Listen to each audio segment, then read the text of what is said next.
Principal allié, leur expert comptable, comme Charles François, c'est lui qui établit les diagnostics. Donc ce que nous pouvons voir dans des cas comme cela, c'est qu'en décembre 2008, l'entreprise avait réalisé un chiffre d'affaires très important, qui est un chiffre d'affaires récurrent dans cette activité. Et dans le mois de janvier, elle a commencé à subir une baisse considérable et son chiffre d'affaires s'est considérablement aussi réduit. L'impact en termes de trésorerie a été identique.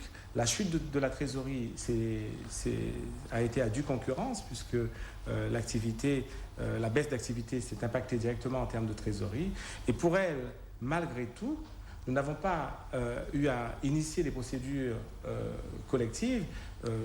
On a simplement sollicité un accompagnement bancaire puisque le budget de trésorerie que nous avons établi pour cette entreprise précisément montrait qu'elle était capable de se redresser d'ici à la fin de l'année.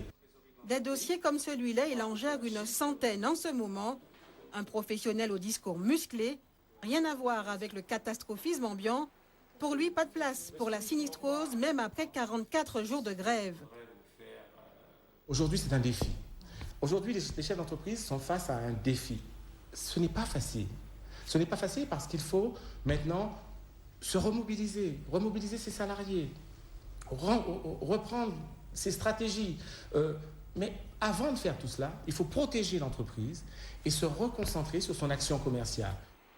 Un défi certes, avec son lot de pièges cependant, les vieux réflexes peuvent être fatals. Prenons le cas du licenciement économique.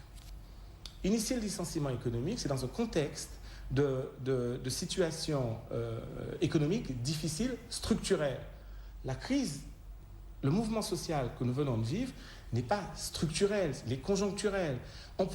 L'entreprise qui ferait appel ou qui solliciterait ces mesures de licenciement économique pourrait se faire retoquer, entre guillemets, au prud'homme un an ou deux pour licenciement sans cause réelle.